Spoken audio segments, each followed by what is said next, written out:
Assalamualaikum warahmatullahi wabarakatuh. Kami dari kelompok 10 yang beranggotakan Nuriana Tazkiroh, NIM 47, Uma Zalfa Salsabil, NIM 53, Muhmusairi, NIM 56, dan Firly Kurnia Maulidini, NIM 76. Dalam video ini, kami akan menjelaskan hasil review jurnal yang berjudul Diskon Hiperbolik dalam Kebijakan Fiskal, Kasus Anggaran Pemerintah Malaysia.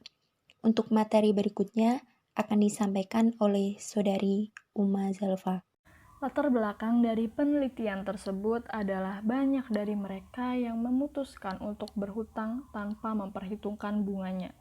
Hal ini terjadi juga di ranah pemerintahan, di mana pemerintah cenderung menyelesaikan masalah ekonomi dengan mengambil hutang berbunga yang justru menimbulkan risiko bagi suatu negara. Pembayaran bunga atas hutang mengurangi potensi optimal pertumbuhan ekonomi. Berbagai penelitian telah dilakukan dan menunjukkan bahwa pembayaran bunga merupakan kendala berat untuk kegiatan produktif. Berbagai penelitian juga telah mendokumentasikan batasan hutang dalam kebijakan fiskal. Selain itu, semakin banyak ekonom yang menemukan bahwa penggunaan hutang berbunga membawa dampak buruk bagi perekonomian. Misalnya, studi oleh Cunningham pada tahun 1993 menemukan bahwa pertumbuhan beban hutang suatu negara berdampak negatif pada pertumbuhan ekonomi, dan bahwa hutang menciptakan sumber hutang lain melalui tingkat bunga. Dalam ilmu ekonomi perilaku, fenomena ini disebut hyperbolic discount. Maka dari itu, bagaimana agar fenomena tersebut tidak terjadi? Pada penelitian tersebut, peneliti memilih Malaysia sebagai objek untuk diteliti karena Malaysia telah mengalami pertumbuhan ekonomi yang cukup stabil, namun tercatat tren peningkatan rasio hutang terhadap PDB dan defisit terus-menerus. Berdasarkan data, terlihat bahwa pemerintah membelanjakan lebih banyak untuk administrasi pemerintah daripada proyek pembangunan yang menguntungkan masyarakat.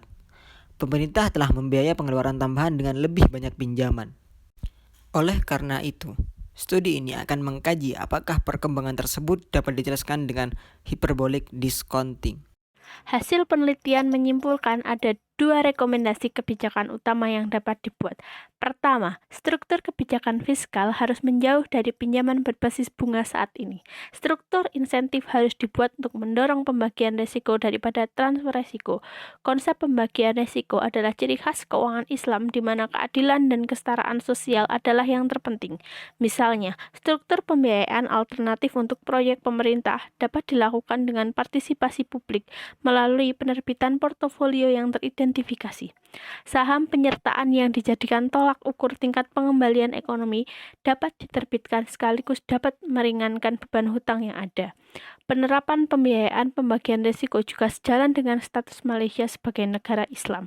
Kedua, struktur pajak saat ini dapat disederhanakan untuk meningkatkan kepatuhan pajak sehingga dapat meningkatkan pemungutan penerimaan pajak. Atau dalam arti lain, pajak harus dibayar sesuai dengan kemampuan membayar. Kedua rekomendasi kebijakan di atas berpotensi mengurangi efek hyperbolic discounting. Yang pertama, meningkatkan interaksi antara pemerintah dan publik sehingga meningkatkan struktur pemerintahan. Pemerintah harus lebih transparan dalam menangani proyek-proyek pembangunan karena kepentingan publik. Yang kedua, meningkatkan efek pertama dengan memberikan potensi peningkatan penerimaan pajak yang akan mengurangi tekanan pada pembayaran hutang dan kebutuhan untuk meminjam. Sekian yang dapat kami sampaikan, kurang dan lebihnya kami mohon maaf. Wallahu muwaffiq ila aqwamit thoriq. Wassalamualaikum warahmatullahi wabarakatuh.